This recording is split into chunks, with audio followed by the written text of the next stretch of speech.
ടീമേ എല്ലാവർക്കും നമസ്കാരമുണ്ട്. കൊച്ചിയിൽ നിന്ന് വയനാട് വന്നേക്കണേട്ടാ. വയനാട് പുൽപ്പള്ളിയിലാണ് ഉള്ളത്. 1 ലക്ഷം രൂപ മുടക്കി കഴിഞ്ഞാൽ ഒരു റിസോർട്ടിന്റെ ഓണർ ആവാൻ പറ്റുമെന്ന് പറഞ്ഞിട്ട് ആ റിസോർട്ടിന്റെ മുന്നിലാണ്ടുള്ളത്.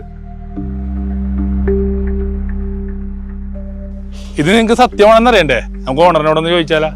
നമസ്കാരം. 1 ലക്ഷം രൂപ മുടക്കി കഴിഞ്ഞാൽ എനിക്കിതിന് ഓണർ ആവാൻ പറ്റുമോ ചേട്ടാ?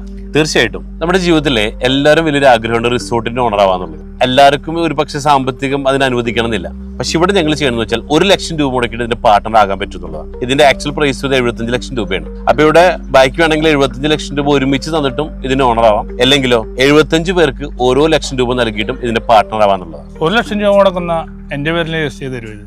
അതെ, അതായത് 1 ലക്ഷം രൂപ മുടക്കുന്ന 75 പേരെ ഒന്നിച്ച് ആധാരം രജിസ്റ്റർ അങ്ങോട്ട് തരണം. ഇനി നിങ്ങൾ 10 ഫ്രണ്ട്സ് ആണെങ്കിൽ 7.5 ലക്ഷം രൂപ വെച്ച് തന്നാലും മതിയെന്നേ. ഈക്വലായിട്ട് വിധിച്ചു കൊടുക്കുമല്ലേ?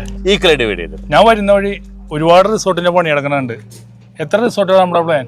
ഇത് മൊത്തം 5 ഏക്കർ ലാൻഡിൽ 90 കോട്ടേജസ് ആണ്. ഈ 90 കോട്ടേജിന്റെ പ്രത്യേകത എന്ന് വെച്ചാൽ ഒരു 5 സെന്റ് ലാൻഡ്, അതിൽ ഒരു കോട്ടേജും അതിൽ 16 സാൻഡൽവുഡ് ട്രീസും ആണ്. അതാണ് ഇതിന്റെ മൊത്തം പ്രൊജക്ട് വരുന്നത്. ഞാൻ പല റിസോർട്ടുകളും താമസിച്ചിട്ടുണ്ട്. ആ സൗകര്യങ്ങൾ ഇവിടെ കിട്ടുമോ? രാവിലെ ബെഡിൽ നിന്ന് എഴുന്നേൽക്കുമ്പോ തന്നെ ഇതുവരെ സ്വിമ്മിംഗ് പൂൾ കണ്ടു ഉണർന്നിട്ടുണ്ടാ? ഇല്ല. ഒരു വെള്ളച്ചാട്ടം കണ്ടു ഉണർന്നിട്ടുണ്ടാ? ഇല്ല. ഇതിന്റെ ഏറ്റവും വലിയ പ്രത്യേകത റൂമിന്റെ അകത്ത് തന്നെ പ്രൈവറ്റ് പൂളും ഉണ്ട്, അതോടൊപ്പം തന്നെ വെള്ളച്ചാട്ടം ഉണ്ടെന്നുള്ളതാണ്.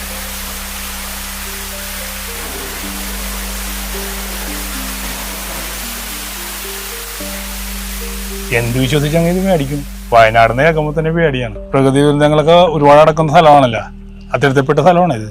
ഇത് എല്ലാവർക്കും ഒരു ആശങ്ക തന്നെയാണ്. കാരണം എന്ന് വെച്ചാൽ വയനാട് ഒരു ദുരന്ത ഭൂമിയാണോ? മിക്ക ആൾക്കും സംശയമുണ്ട്. അപ്പൊ ഇവിടെ ഞങ്ങളിത് വാങ്ങുന്നതിന് മുമ്പ് തന്നെ നോക്കിയ കാര്യം എന്ന് വെച്ച് കഴിഞ്ഞാൽ നാഷണൽ ഡിസാസ്റ്റർ മാനേജ്മെന്റ് റിപ്പോർട്ട് പ്രകാരം 50 വർഷത്തിന് മുമ്പോ 50 വർഷത്തിന് ശേഷമോ യാതൊരുവിധ പ്രകൃതിക്ഷോഭങ്ങൾ റിപ്പോർട്ട് ചെയ്യാത്തൊരു മേഖലയാണ്. അതായത് 80% ഗ്രീൻ സോണും 20% റെഡ് സോണും. ഇത് നമ്മുടെ കേരളത്തിലാണെങ്കിൽ ഇടുക്കി, പത്തനംതിട്ട, വയനാട് ഈ 2 ജില്ലകളെ അപേക്ഷിച്ച് Wayanad is the most powerful place. അതാണ് നമ്മുടെ ഈ കോട്ടേജിന്റെ പ്രത്യേകത. ഇവിടെ വയനാടുള്ള വില്ലേജ് ഓഫീസിൽ പോയിട്ട് നിങ്ങൾക്ക് അന്വേഷിക്കാട്ടാ. ഇത് നമുക്ക് ഉള്ള സ്ഥലം തന്നെയുള്ളത് അല്ലേ സാറേ? തീർച്ചയായിട്ടും. നമ്മൾ എവിടെ ഇൻവെസ്റ്റ് ചെയ്യുമ്പോഴും നമ്മൾ ഇൻവെസ്റ്റ് ചെയ്യുന്ന തുക സേഫ് ആണോ? ഇവിടുത്തെ റിയൽ എസ്റ്റേറ്റിന്റെ ഏറ്റവും വലിയ പ്രത്യേകതയാണ് ക്യാപിറ്റൽ പ്രിസർവേഷൻ. മുടക്കിയ മുതൽ എപ്പോഴും സേഫ്, പിന്നെ കിട്ടുന്നതൊക്കെ ലാഭം. അപ്പൊ കാര്യങ്ങൾ നിങ്ങൾക്ക് വ്യക്തമായില്ലേ?